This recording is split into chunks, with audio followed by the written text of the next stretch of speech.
بسم اللہ الرحمن الرحیم۔ السلام علیکم ورحمۃ اللہ وبرکاتہ۔ آپ سب کیسی ہیں؟ میں امید کرتی ہوں کہ آپ سب خیر و عافیت سے ہوں گی۔ اللہ پاک سے دعا ہے کہ اللہ پاک ہم سب کو خیر و عافیت والی زندگی عطا فرمائے، آمین ثم آمین۔ تو آج کے سبق میں انشاءاللہ ہم سیکھیں گے سورہ الگ کی نیکسٹ آیت نمبر 8 سے سبق کو شروع کرتے ہیں۔ سبق شروع کرنے سے پہلے میری آپ سب لوگوں سے گزارش ہے کہ جنہوں نے ابھی تک ہمارے چینل کو سبسکرائب نہیں کیا ہوا، ہمارے چینل کو سبسکرائب کر دیں اور بیل کو آل پر سلیکٹ کر دیں تاکہ ہماری ہر آنے والی ویڈیو کا نوٹیفیکیشن آپ لوگوں تک بآسانی پہنچ سکے۔ جزاک اللہ خیر۔ چلتے ہیں سبق کی طرف، سبق کو شروع کرتے ہیں۔ اعوذ باللہ من الشیطان الرجیم، بسم اللہ الرحمن الرحیم۔ ان حمزہ کو نون کے ساتھ ملانا ہے، مضبوطی کے ساتھ، سختی کے ساتھ۔ یہاں پہ غنہ ہو رہا ہے نون مشدد پر۔ غنہ کیا ہوتا ہے؟ بنبناہٹ، ٹھیک ہے؟ آواز کو روکنا ناک کے بانسے کے اندر، تو آواز کو ہمیں یہاں پر 2 سیکنڈ کے لیے روکنا ہے، غنے کے دائرے کو ہمیں یہاں پر کمپلیٹ کرنا ہے۔ ان تو اکثر ہماری غلطی اس لفظ پہ ہوتی ہے نہ جھٹکا نہیں دینا اس لفظ پہ ہمیں، ٹھیک ہے؟ آرام سے پڑھنا ہے، سکون سے پڑھنا ہے، کھینچنا بھی نہیں ہے اور جھٹکا بھی نہیں دینا۔ ان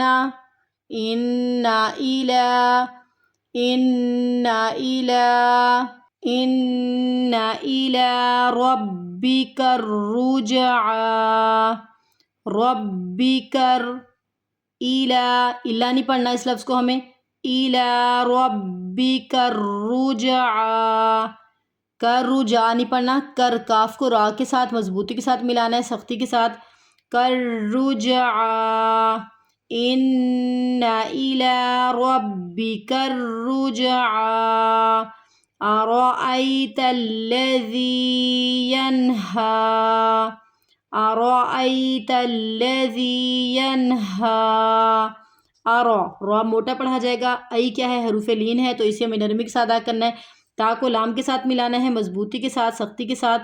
اس لام کو ہمیں موٹا نہیں پڑھنا، کیونکہ صرف اور صرف کس کو موٹا پڑھنا ہے؟ ہمیں لفظ اللہ کے لام کو۔ ذال کو نرمی کے ساتھ ادا کرنا ہے، حروف مد ہے، اسے ہمیں کھینچنا ہے کلف کی مقدار کے برابر، یا ان کو نون کے ساتھ ملاتے ہوئے۔ یہاں پہ اظہار کا قاعدہ ہو رہا ہے۔ اظہار کیا ہوتا ہے؟ ظاہر کرنا۔ جب بھی نون ساکن کے بعد اگلا حرف حروف حلقی میں سے آ جائے، ٹھیک ہے؟ اب یہ کیا ہے؟ اگلا حرف ہا ہے، حروف حلقی میں سے آ گیا، تو اب ہمیں یہاں پر کیسے پڑھنا ہے؟ ینہا، ینہا، ارأیت الذی ینہا، ارأیت الذی ینہا، عبدا اذا صلی، عبدا، عین کو با کے ساتھ ملانا ہے، کلکلا ہو رہا ہے یہاں پہ۔ کلکلا کن کن حروف پر کیا جاتا ہے؟ کتبو، جد۔ جب بھی ان حرف میں سے کوئی حرف ساکن ہو، اب با ہے کتبو میں، یہ با ساکن آ رہا ہے، عبدن، عبدن اذا صلی، اظہار ہو رہا ہے یہاں پہ، ہمیں جلدی سے ادا کرنا ہے، ذال کو نرمی سے ادا کرنا ہے اور ایک الف کی مقدار کے برابر کھینچنا بھی ہے، کیونکہ یہ حروف مد ہے۔ یہاں پہ صلی نہیں پڑھنا، صلی، صاد کے دائرے کو ہمیں یہاں پر کمپلیٹ کرنا ہے، عبدن اذا صلی، عبدن اذا صلی، ارأیت ان کان علی الہدی،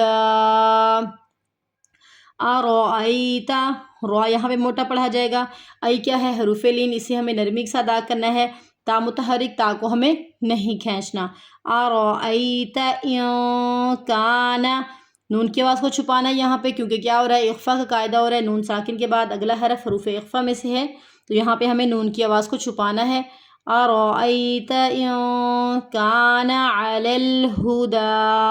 تو اس لفظ پہ اکثر ہماری غلطی ہوتی ہے، کانا، کانا، برابر پہ کھینچا جا رہا ہے، برابر پہ ہمیں نہیں کھینچنا، نون کو نہیں کھینچنا کیونکہ نون متحرک ہے۔ ارأیت ان کان علی الہدی، علی الہدی۔ آگے آیت ختم ہو رہی ہے، لام الف کو بھی سائن ہے، اگر ملا کر پڑھیں گی تو اس کی ادائیگی کو ہمیں کمپلیٹ کرنا ہے، نہیں تو جیسے وقف کرتے ہیں، ہدا، ارأیت ان کان علی الہدی او امر بالتقوی، او امر، او کی آواز نہیں آئی، او حروف لین ہے، نرمی کے ساتھ ادا کرنا ہے۔ امرا تینوں کیا ہیں؟ متحرک، کسی کو بھی نہیں کھینچنا۔ را کے اوپر زبر کی حرکت ہے، را کو موٹا پڑھا جائے گا۔ او امرا بالتقوی، بت مضبوطی کے ساتھ ملانا ہے، تا کو قاف کے ساتھ ملاتے ہوئے پھر سے یہاں پر کیا ہو رہا ہے؟ قلقلہ ہو رہا ہے۔ او امرا بالتقوی ارأیت ان کذب وتولی، ارأیت ان کذب وتولی، ارأیت نہیں کھینچنا تا کو ہمیں، اخفا ہو رہا ہے، نون ساکن کے بعد حروف اخفا میں سے کاف ہے۔ ارأیت ان کذب، کذب نہیں پڑھنا ہے اس کو، کذب سختی کے ساتھ، مضبوطی کے ساتھ، کذب وتولی، ارأیت ان کذب وتولی، علم یہاں پہ ہمیں غنہ نہیں کرنا، رکنا نہیں ہے، یہاں پہ رکنا ہے۔